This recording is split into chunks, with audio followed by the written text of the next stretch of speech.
Hi, HRN listeners. We're celebrating our 15th anniversary, and we have a really fun campaign and an ask for you. This 15th anniversary tour is aiming to bring you closer to unique food and music experiences in some of the most exciting cities in America. All the while, we're raising funds to support our work empowering the next generation of food systems storytellers through our fellowship programs. Here's how it works. Donate to HRN and be entered into a raffle in the city of your choice to win a dinner for two at a noteworthy restaurant and tickets for two to a concert at a prominent local venue. We have incredible partners in New York, Los Angeles, Philadelphia, Nashville, Las Vegas, Charleston, Asheville, and Ardmore, Pennsylvania, who have donated a meal for two and two tickets to a concert of the winner's choice. And all donations help fund our fellowship programs, where we're helping to build essential workforce readiness skills and food system storytelling skills. Check out heritageradionetwork.org/15 to donate and enter to win today. That's heritageradionetwork.org/15. Thank you. Support for this episode comes from Team Pennsylvania, hosting the Pennsylvania Hemp Summit, 2 events in 2022 offering a place for farmers, professionals, investors, and policymakers to learn and connect. Details at pahempsummit.com.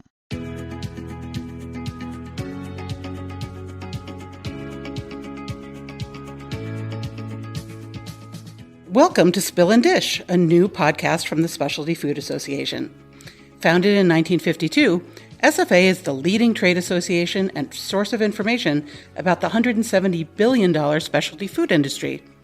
We champion the food producers, retailers, and other buyers who make up the specialty food world. Each episode, we want to share the stories behind the products made and sold by our members who are helping shape the future of food.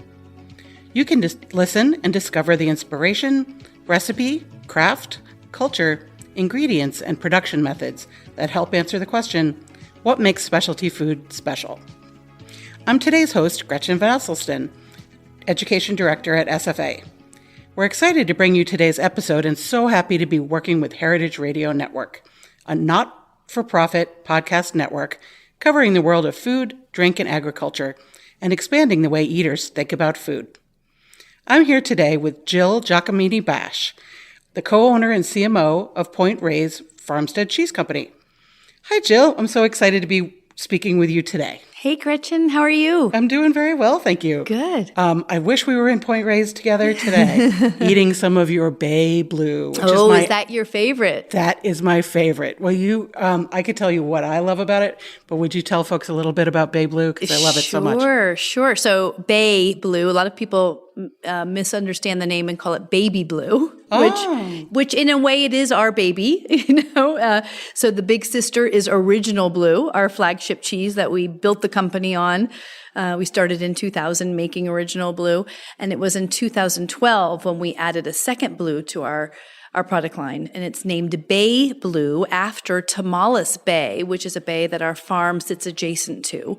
And it really represents kind of the coastal climate of where we have farmed since 1959 and where we make our artisan cheese. And Bay Blue is akin to a Stilton. So it's got a beautiful natural rind or crust. It's got a fudgy, dense texture.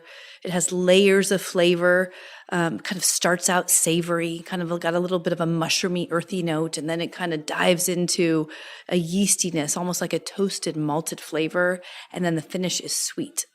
We describe it as salted caramel. And the beautiful veining, throughout it, it's like more pocketed rather than, streamlined veining. And so it's just got this beautiful aesthetic to it. And, people love it. It's a cheese course cheese. I mean, it's beautiful to add it into, salads and risottos and pastas and so forth. But it really stands, like alone on a cheese course, on a cheese board, pairing it with sweeter wines or maybe an earthy Pinot Noir. I love it with a tawny port, as an after dinner, delicacy with a little, maybe some toasted pine nuts or something kind of alongside of it. It's all you need. That makes dessert. It's a beautiful, beautiful representation as dessert. Really, or dinner, or really even breakfast. So why do you love it so much? I always think of sort of the heritage and the place that it comes from. As you said, it really represents that. area, and I'm just a huge blue cheese freak, and I feel like it, as you said, Stilton is one of my faves, but it just has that something extra. I just adore it. Yeah. Oh, well, thank you. Thank you. Absolutely. So, I'm curious about sort of your background yourself and, the other folks who work there. So how long has the brand been around? We launched in 2000, so almost 22 years. It was August 1st of 2000 that we made our first vat of Point Reyes Original Blue.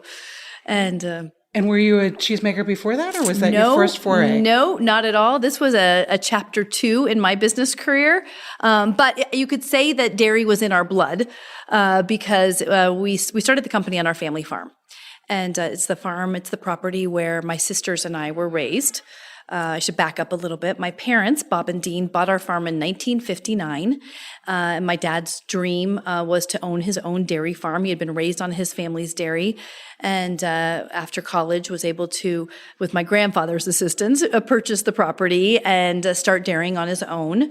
And it was a very small, regional dairy farm, very representative of traditional dairies in the area. So we sit about an hour north of San Francisco, right on alongside the Pacific Ocean, right on Highway 1, as a matter of fact, the Shoreline Highway.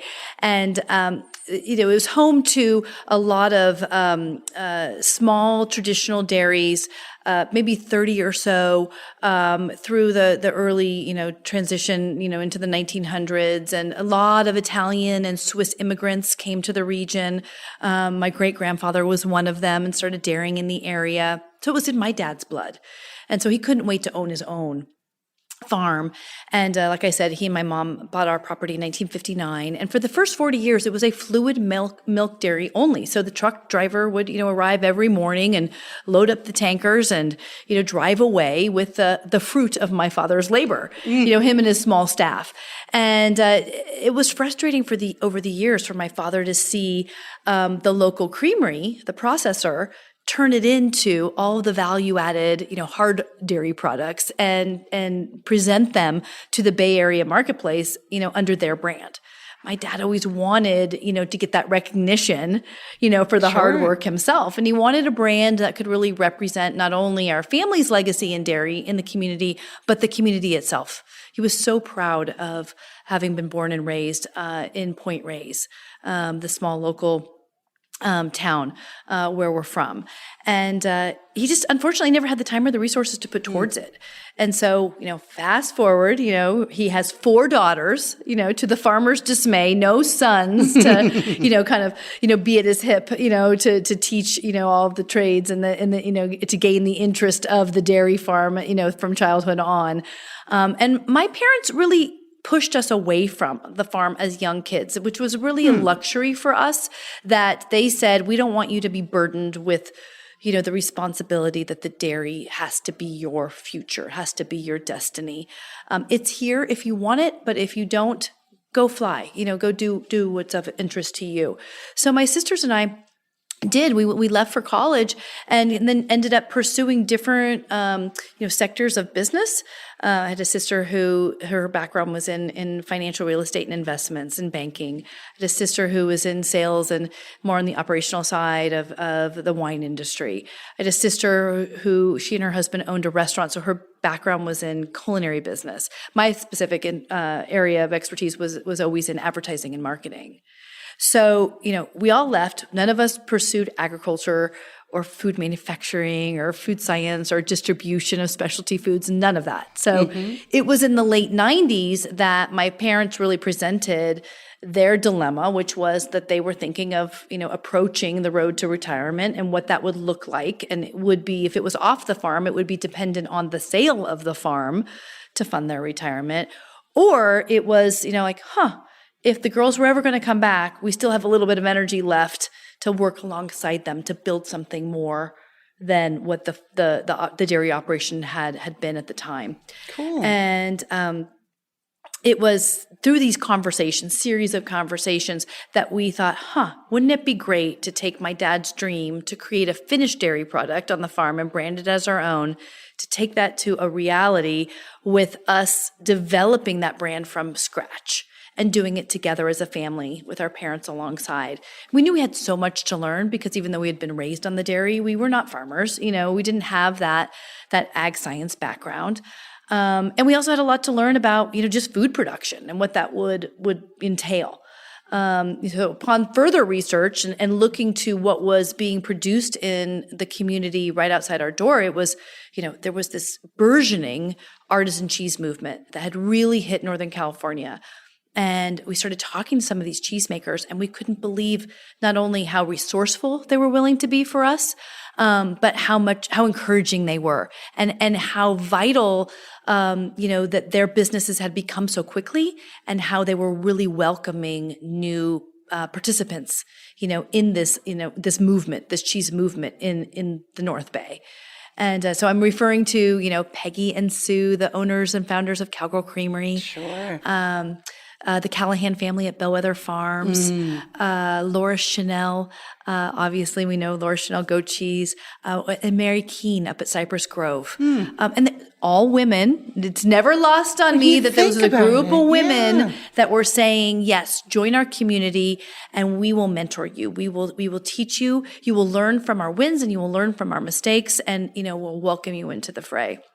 So that was all the encouragement we needed, Absolutely. So we quit the day jobs, and we dove in. We got paid in cheese for the first several years. That is not a joke, by the way. Childcare, and my mom ran a daycare, because I should tell you that we were all, raising or having babies at the same time, which is one of the reasons why I decided to jump into this personally, is that I needed more flexibility in my life in order to pursue, being a mom and working at the same time. And the entrepreneurship, concept was what really just synced it for me. I thought, oh my gosh, here I've been doing a lot of brand marketing and advertising, and mostly in high tech in Silicon Valley for 10 years. And I thought this would be a really great way to start from scratch, and a product that I can really get behind, a product that I can also be a consumer of. Meant a lot to me. Amazing. So cool. Yeah. So we dove in together as a team. And what you said resonated with me about a farmer thinking about sons, but, the daughters who took on this business. And I know being women, going through women-owned certification can be kind of it's a lot of paperwork, and it's quite a bit of work. Yeah. But has it been worth it for you and your company? Absolutely. But I will say it was worth it because of what we've made of it. So we went through the process in late 2018. We became certified women-owned through the WeBank organization in 2019. And we immediately knew that we wanted to include it, in all of our marketing, including our packaging. Every cheese label has that right front and center on the front of the package. Whether it's the wheel or the wedge or the box, it's all over our website. We've done a lot of press and education to other female-owned businesses, trying to promote this as an advantage for your business. And it's really been great. I can't tell you how many times people have come up to us and said, hey, I was looking at your cheese versus another, and I picked yours because it proudly said women owned right on the front. And I was like, that's right. That's why we're doing it. Absolutely. So, I love that. And so other than kind of getting paid in cheese for the first few years, what were some of the obstacles that you might have faced in bringing your brand to market? Well, we launched at a really opportunistic time in the American artisanal cheese, kind of coming of age. It was still young enough that retailers and distributors and chefs were looking for well-made, high-quality, handcrafted artisanal cheese coming from the U.S. There was also, it was because there was a lack of it. There was a lack of supply at the time. There was also some new subsidies coming in, or excuse me, not subsidies, tariffs coming in on some of the European cheeses that were making them more cost prohibitive. And because of some subsidies in Europe going into the manufacture of some of the European cheeses, they were coming into the U.S. at a lesser quality. So All these things were happening at the same time. So retailers and chefs and distributors opened their arms to us. They were so excited to come hear our story, to, set us an appointment. We could come and present who we were, talk about our brand, build that reputation. And that was actually even before we had cheese ready for them to taste. We were, crisscrossing the country telling our story. And then folks would say, okay, I'm so excited to try your product. They'd be looking for our cooler at our feet. And we're like, oh, no, we don't have any cheese yet. We'll have it in a couple months and we'll send it to you. So there was really an excitement. There was an enthusiasm for our brand, even before we were ready to go to market. But it was a function of the time. And we weren't the only ones coming out with a new artisanal blue cheese. We were amongst, many, many wonderful, fellow friendly competitors that we all came to market together. And I think it helped to build the demand for a better quality blue cheese being made in the U.S. at the time. Fantastic.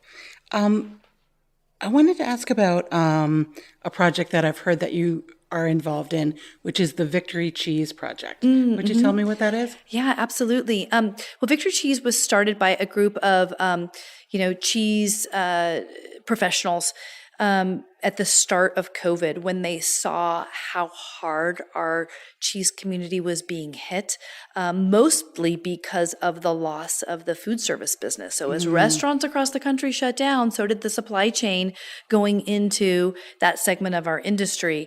And so many, small cheesemakers rely on regional and even national, restaurants and institutional buyers of cheese for food service to keep afloat. And with that supply or that demand being cut off at its knees. 50% of our business was food service at the time. Really? At the beginning of COVID. And that business went away literally overnight. We had some food service distributors that actually, on the East Coast, all the way across the country, that were calling us, asking us if we would take back product. I'm like, we can't take back product. We'll help you sell it to a retail, targeted distributor, but we can't take it back across the country. It was just, the situation was dire. And that trickled down very, very quickly to the cheese producers themselves. And so there was a movement in the spring of 2020 from a group of really dedicated cheese professionals that wanted to help out in any way possible. So they came together and they created the Victory Cheese movement, which was really, a way of kind of marketing or remarketing the cheese community, telling consumers, telling retailers to buy American cheese, support your local cheesemaker, because you're supporting local economies, you're supporting local farms, you're supporting, a movement that's much bigger than just, some individual businesses and their bottom line. And so they spread the word, and they've got some really wonderful, named chefs behind it. They got ACS, the American Cheese Society, our trade association, to support it. And now this actually Victory Cheese today now lives inside the umbrella of the American Cheese Society. But a lot of cheese retailers and cheese producers started fundraising programs through the sale of either gift packs or specific cheeses, and giving back to this movement that would promote the education of American cheese sales, as well as education to support small cheesemakers that maybe needed to build a website or dive into an e-commerce program, just to build awareness for what it is they were doing, so that they could increase their sales to make up for the lack of those restaurant sales that had gone away. So we started a gift pack called Victory Cheese, where we give 15% of all of the sales of every Victory Cheese gift pack to the American Cheese Society, directed towards the support and education of small cheesemakers to keep them alive and keep them vital for the future. So we need our cheesemakers. The cheesemakers, we are the soul of the American farm movement, in that, we work with dairies, whether we are Farmstead or we're buying local area milk.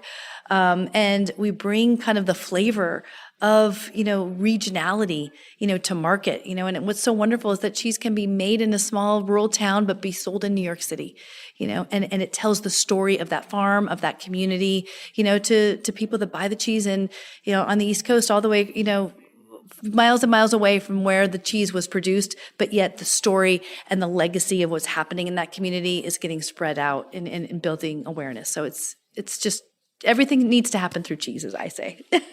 Excellent point.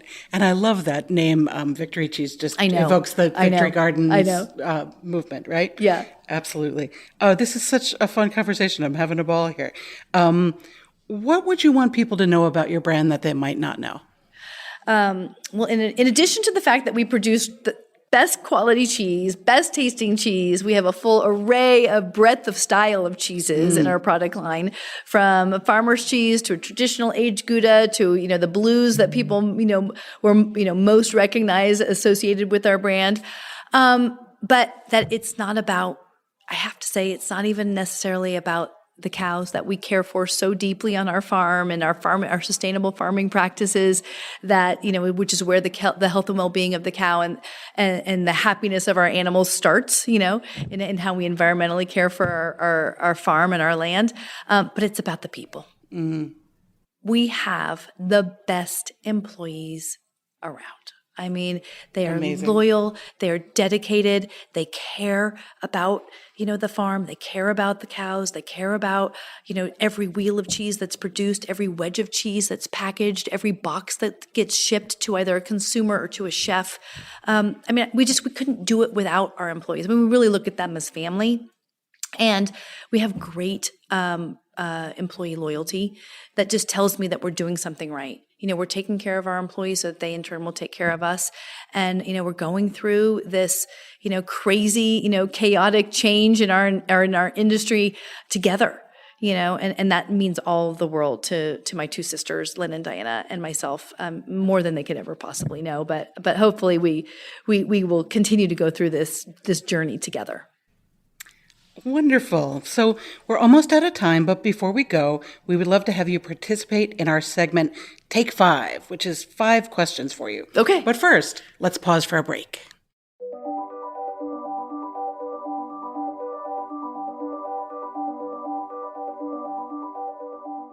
Support for this episode comes from Team Pennsylvania, hosting the Pennsylvania Hemp Summit, with 2 events in 2022 that offer a place for farmers, professionals, investors, and policymakers to learn and connect, while providing an occasion to network and grow the businesses that comprise the region's hemp industry. The Pennsylvania Hemp Summit aims to increase the Commonwealth's shared knowledge and resources in order to inspire innovative investments and to form transformative partnerships in the hemp industry. Join us for our upcoming trade show, reception, and investor pitch competition in Lancaster, Pennsylvania on April 26th to 27th, and again on November 8th and 9th for educational sessions, a trade show, and reception. Register to attend or get involved by exhibiting or sponsoring. Details at pahempsummit.com. All right, Jill. Here are your 5 questions for our final segment, Take 5. So this is our quick sort of lightning round. And the first question is, what is your favorite thing about the specialty food industry? Oh, the cheese. Followed by the people. Exactly. And the cheese people, all even better. Yep. And what's your biggest gripe about the industry? Oh gosh, that everything isn't, as readily available as you want it. I love all the different foods and products and categories, and you just want to be able to try it all, and you can't, But I do a pretty good job. If you weren't running this business, what do you think you might be doing? Cooking.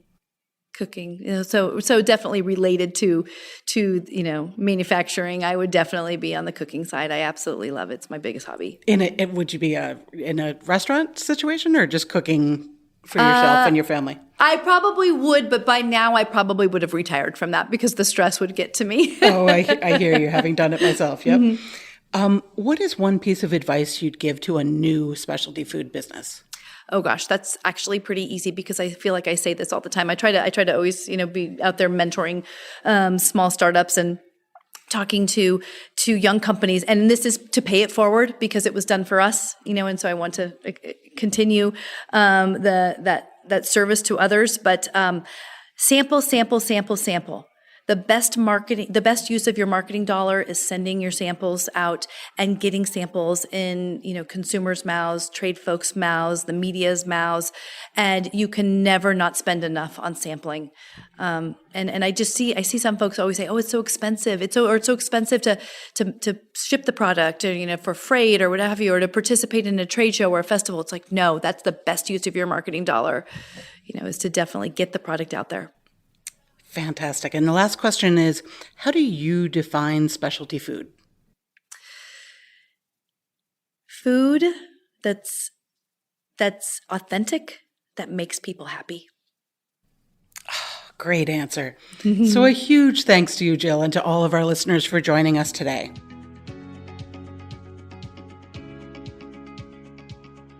You can find out about this show at specialtyfood.com and heritageradionetwork.org. And remember to follow wherever you get your podcasts. Come back often to get to know the people like Jill who are shaping the future of food. Special thanks to Heritage Radio Network, the world's pioneer food radio station. This is Spill and Dish, a Specialty Food Association podcast.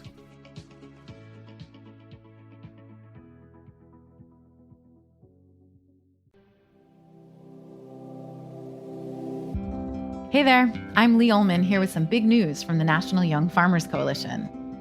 We're partnering with Heritage Radio Network on a special season of The Farm Report. It's all about what's happening with the Farm Bill and how it impacts farmers and eaters. I am growing diversified vegetables on land that's been in our family for 150 years. And so with the pandemic, gentrification, property values going up, we had to sell the land and we lost it. Join us as we uncover the untold stories behind this massive piece of legislation that shapes how we grow our food, what we eat, and so much more. The problems we have had, those are things that come from earlier Farm Bill and USDA policy, right? Like Earl Butts, get big or get out. It's my responsibility to know not only what I'm eating, but then like how that all came to be, and realize like, wow, like this piece of legislation, all this money, like it's technically something that I support as a taxpayer. While Congress debates the next Farm Bill, this is not just an invitation to listen. It's a call to action. Be part of the conversation. Subscribe to the Farm Report on Heritage Radio Network, wherever you listen to podcasts.